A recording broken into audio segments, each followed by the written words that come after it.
Welcome to Take 5, your 5-minute inspirational message from Solid Rock Drogheda. Between now and Christmas, we're going through the Old Testament books one by one, and we're seeing how in every book of the Old Testament there's this growing revelation of who Jesus is. We're seeing this growing excitement as people began to look forward to his arrival on the earth's stage. And of course, that would be fulfilled on that first Christmas when he was born to Mary in Bethlehem. And today we've reached the book of Lamentations.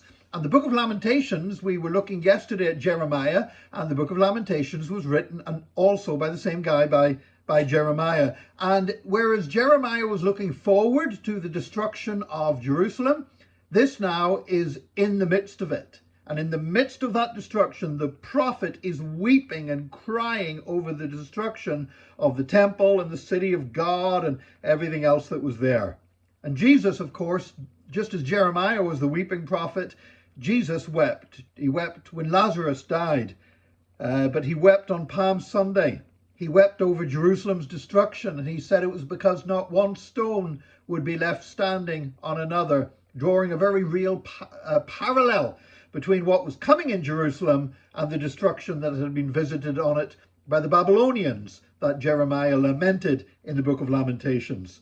One of the things that Jeremiah said was this: "Is it nothing to you, all you who pass by? Look around and see, is any suffering like my suffering that was inflicted on me, that the Lord brought upon me in the day of his fierce anger?" And those words, of course, were taken by George Frederick Handel and included in his great musical work, the Messiah, which was, remember, it was first of all publicly performed for the first time in Ireland, in Dublin. You can actually go to Fishamble Street and still see the spot where that happened. But Handel took these verses from Lamentations and clearly saw that they were speaking about the coming of Jesus. Also in Lamentations chapter 4, verse 20, it speaks there about the Lord's anointed. Our very life breath was caught in their traps. We thought that under his shadow we would live among the nations.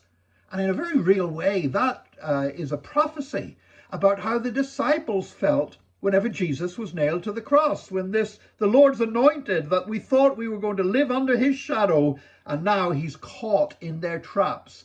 You know, those verses from Jeremiah must surely have come to mind when Peter, John, and the others looked at their Savior hanging there on the cross.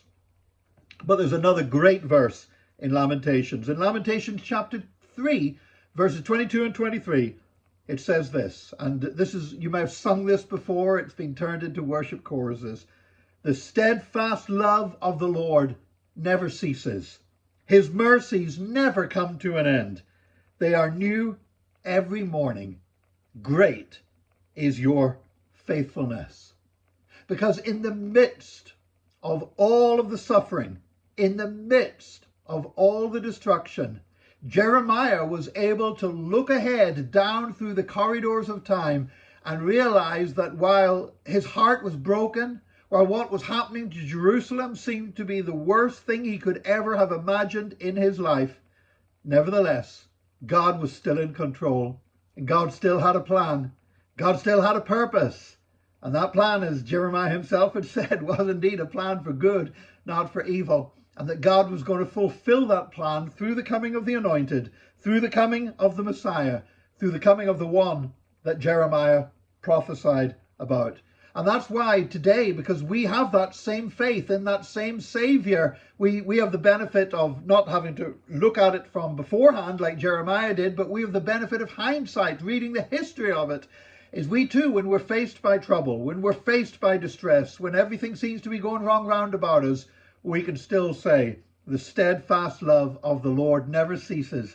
His mercies never come to an end. They are new every morning, for great is thy faithfulness. And I pray that you will lift up God as your strength and your song today. And join us again tomorrow for another Take 5, your 5-minute inspirational message from Solid Rock Drogheda.